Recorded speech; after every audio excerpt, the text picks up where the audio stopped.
बांग्लादेश के जिहादी आज खुलेआम हिंदुस्तान को मारने और काटने की धमकियां दे रहे हैं, लेकिन हिंदुस्तान आज भी उनका हाथ पकड़ पकड़ कर आईपीएल खिलवाने के लिए ला रहा है।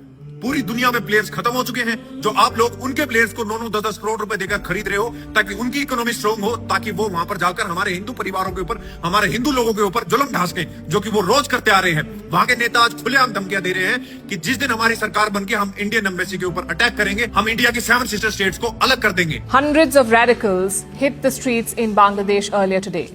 Their target, the Indian High Commission. One of their leaders talked about breaking up India. He threatened to isolate the 7 sisters. TMC का नेता वेस्ट बंगाल के अंदर बैठकर चिल्ला चिल्ला कर कह रहा है कि बांग्लादेश और पाकिस्तान हमारे भाई हैं, हिंदुस्तान से हमें कोई लेना देना नहीं है। फिर भी हमारे हिंदुस्तान की सरकारें चुप है। निश्चय बोलबो जे बांग्लादेश पाकिस्तान हमारे पड़ोसी बोलते हमारे भाई।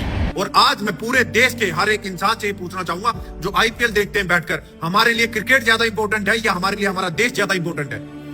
क्यों इन जिहादियों के जेब में पैसे डाले जा रहे हैं? क्यों ऑपरेशन सिंदूर के वक्त हिंदुस्तान और पाकिस्तान का मैच रद्द नहीं किया गया? क्यों आईपीएल में उन जिहादी लोगों को खिलाया जा रहा है जो हमारे देश के बारे में ऐसा सोचते हैं, जिनकी मानसिकता हमारे देश के बारे में ऐसी है, जो हमारे लोगों के ऊपर जुल्म ढाते हैं? किस तरह से वो हमारे हिंदू बहन बेटियों के ऊपर वहां पर अत्याचार कर रहे हैं? वो क्यों नहीं देख रहे हैं हमारे देश के लोग और हमारे देश की सरकारें? किस तरह से वो हमारे देश के अंदर घुस घुस के चले आ रहे हैं, यहाँ पर भीख मांग मांग के जिंदा है, लेकिन फिर भी यहाँ पर अपनी जनसंख्या बढ़ाई जा रहे हैं? क्यों इसके ऊपर हमारे देश की सरकारें कोई कार्रवाई नहीं कर रही है? क्यों हमारे देश के नागरिक इस बारे में चुप है?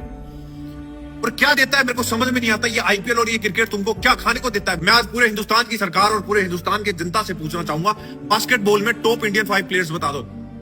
नहीं पता? फुटबॉल में बता दो, वॉलीबॉल में बता दो, खो खो में बता दो, हॉकी में बता दो। सबने क्रिकेट को इस तरह से सिर पे चढ़ा रखा है कि जैसे ये देश सिर्फ और सिर्फ क्रिकेट के ही बलबूते पर चल रहा है।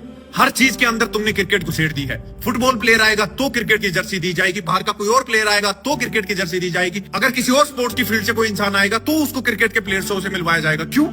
बाकी इस देश में कोई और खेल नहीं है क्या? हर चीज के अंदर राजनीति घुसा दी गई है। लेकिन मैं हिंदुस्तान को आज एक चेतावनी देना चाहता हूं, ये कोई सन 1980 वाला हिंदुस्तान नहीं है जो पेपर में छाप दिया वो सत्य है।